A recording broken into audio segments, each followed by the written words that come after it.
എന്താ പറയുക കേരള കോണ്ടെക്സ്റ്റ് എടുക്കുകയാണെങ്കിൽ ഇവിടെ ഒരു പുരുഷ കേന്ദ്രീകൃതമാണ്, അല്ലെങ്കിൽ ഈ ലോകം മൊത്തം പുരുഷ മേധാവിത്വം ഉണ്ട്. പക്ഷെ അത് മോളുടെ കാലഘട്ടം ഇപ്പോഴുള്ള കാലഘട്ടത്തിൽ അത് ഉണ്ടോ എന്ന് എനിക്ക് ചോദ്യമുള്ളൂ. എനിക്ക് അറിയില്ല നിങ്ങളുടെ എങ്ങനെയാണ്.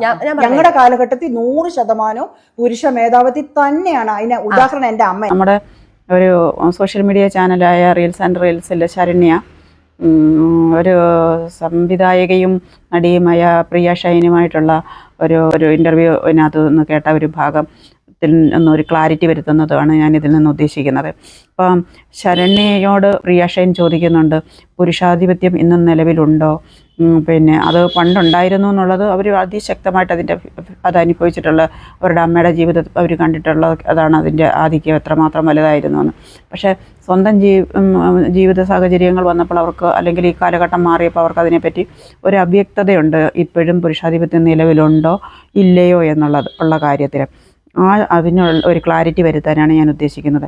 ഇന്നും നമ്മുടെ ജീവിതത്തിലെ പുരുഷാധിപത്യം എല്ലാവരുടെയും ജീവിതത്തിൽ ഒരുപോലെ അല്ലെങ്കിലും ഒരു ഭൂരിപക്ഷം പേരുടെയും സ്ത്രീകളുടെയും ജീവിതത്തിൽ അതിശക്തമായിട്ട് തന്നെ സ്വാധീനം ചെലുത്തുന്ന, പ്രതിലോമകരമായി അവരെ ബാധിക്കുന്ന ഒരു സംഗതി തന്നെയാണ് പുരുഷാധിപത്യം.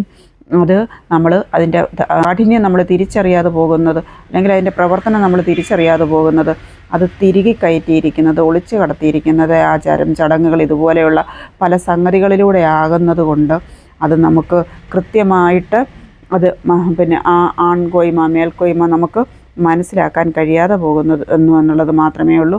അല്ലാതെ ഇല്ലാഴികയല്ല, കൃത്യമായിട്ട് തന്നെ സമൂഹത്തിൽ ശക്തമായിട്ട് തന്നെയുള്ള ഒരു സംഗതിയാണ് ആൺകോയ്മ അഥവാ പുരുഷാധിപത്യം എന്നുള്ളത്.